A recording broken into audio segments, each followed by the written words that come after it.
कोतवाली थाना से महज 400 मीटर की दूरी पर हुआ ये गोलीकांड पूरे पुलिस विभाग के लिए अब तक की सबसे बड़ी चुनौती थी और इस वारदात को सुलझा पाना एक पहेली, क्योंकि गोली चलाने वाले कौन थे ये पुलिस के लिए अब भी जांच का विषय बना हुआ था।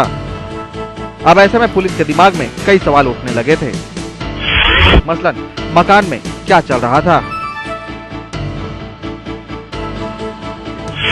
आखिर पुलिस को देखकर कमरे में भगदड़ क्यों मची, क्या गोली चलाने वाला शख्स कोई शातिर अपराधी था, क्या कमरे में किसी बड़ी वारदात की साजिश रची जा रही थी। ये वो सवाल थे जो पुलिस अफसरों को अब भी परेशान किए हुए थे। पुलिस अपनी तफ्तीश कर रही थी। इसी बीच घटना से पहले मकान के बाहर बाइक में 3 युवकों के पहुंचने की जानकारी घायल आरक्षक के साथ मौजूद सैनिक के द्वारा अपने अधिकारियों को दी जाती है और पूछताछ में बाइक सवार 3 युवकों में से एक को चिन्ना पांडे नामक शख्स के रूप में पहचान की जाती है। लिहाजा पुलिस बिना वक्त गंवाए फौरन संदेही बने चिन्ना पांडे के घर पर दबिश देती है और मौके से चिन्ना पांडे के साथ जितेंद्र सिंह नामक एक अन्य शख्स को गिरफ्तार किया जाता है। इन 2 आरोपियों की गिरफ्तारी के बाद अब मानो गोलीकांड की अनसुलझी गुत्थी एक एक कर सुलझने लगी थी।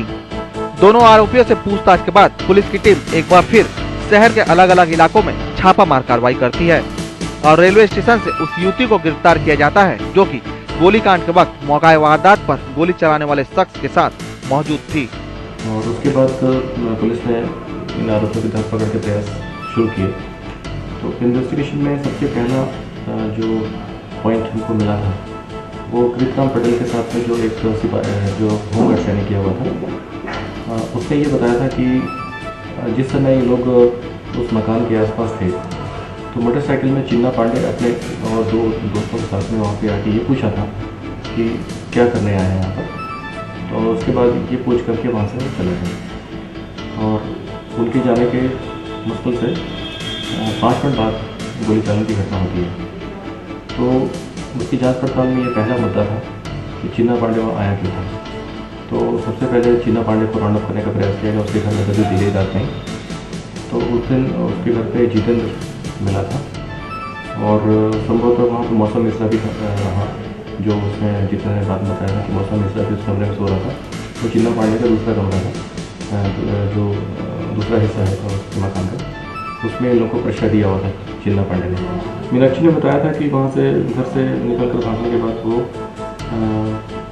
एक बार वो जिस तरह वो राइफल को छुपाया था उस जगह पर उसकी मुलाकात चिन्नू ने उसको कहा था कि तुम रेलवे से चले जाओ और वहाँ से घर चले जाना, उसके बाद में फ़ोन करूँगा, संपर्क करूँगा।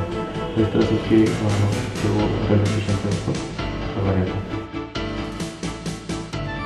रात के 3 बज चुके थे और गोलीकांड में शामिल अधिकांश आरोपी अब पुलिस की गिरफ्त में थे, लेकिन इन सारे आरोपियों के पकड़े जाने के बाद भी पुलिस की माथे पर से चिंता की लकीरें हटने का नाम नहीं ले रही थी, क्योंकि गोलीकांड का मुख्य आरोपी अब भी पुलिस की पकड़ से बाहर था। जैसे जैसे वक्त गुजर रहा था ठीक वैसे वैसे पुलिस अधिकारियों की चिंता बढ़ती जा रही थी, क्योंकि बीतते वक्त के साथ ही आरोपी और पुलिस के बीच की दूरी भी बढ़नी तय थी। पूरे शहर में नाकेबंदी किए जाने के बाद भी उस अज्ञात हमलावर का पुलिस को कोई सुराग नहीं मिल पा रहा था जिसने आरक्षक पर गोली चलाई थी। लिहाजा एक बार फिर एसपी के निर्देश पर पुलिस टीम अलग अलग इलाकों में गोलीकांड के मुख्य आरोपी की तलाश में रवाना की जाती है और इस बार खुद एसपी भी एक टीम के साथ उस अज्ञात हमलावर की तलाश में निकल पड़ते हैं। वक्त सुबह के 5:30 बजे। जगह बालको थाना का नकटी घाट क्षेत्र और इसी जगह पर पुलिस टीम का उस अज्ञात हमलावर से सामना हो जाता है जिसने आरक्षक पर गोली चलाई थी। पुलिस टीम को देखकर उक्त हमलावर एक बार फिर खुद को बचाने के लिए पुलिस पर फायरिंग करना शुरू कर देता है, लेकिन इस बार दांव उल्टी पड़ गई और पुलिस के साथ हुए मुठभेड़ में उस शख्स को पुलिस की टीम मार गिराती है। जैसा इस घटना की जानकारी मिलने के पश्चात जिला के अंदर उन लोग पुलिस अधिकारी कर्मचारियों को कम से कम 5-6 टीम गठित करके पूरा इलाके को अपराधियों के पकड़ने हेतु प्रयास किए गए थे। उस दौरान एक पार्टी के साथ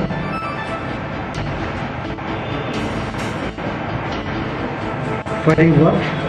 उस फायरिंग के पश्चात सेल्फ डिफेंस हेतु पुलिस पार्टी ने रिटेलिएशन फायर किया। घटनास्थल की सर्चिंग के दौरान एक डेड बॉडी करीबन 30 साल उम्र का पुरुष के बॉडी थे, वो डेड बॉडी मिला है। बाद में शिनाख्ती कार्रवाई के दौरान ये डेड बॉडी चुन्नूगढ़ को प्रमोद शुक्ला निवासी देवरीपुर बिलासपुर के रूप में पहचान की गई। 24 जुलाई की तड़के हुए इस मुठभेड़ की जानकारी सुबह होते होते शहर में आग की तरह फैल गई थी और लोग उस शख्स के बारे में जानना चाहते थे जिसने पहले तो एक वर्दीधारी पर गोली चलाई और बाद में उसी शख्स को पुलिस ने मार गिराया था। आम जनता के बीच कौतूहल का विषय बन चुका ये शख्स कोई दूसरा नहीं बल्कि बिलासपुर जिले का कुख्यात अपराधी चुन्नू गर्ग था, जिसने न केवल बिलासपुर बल्कि आसपास के क्षेत्र की पुलिस को भी हलाकान कर रखा था।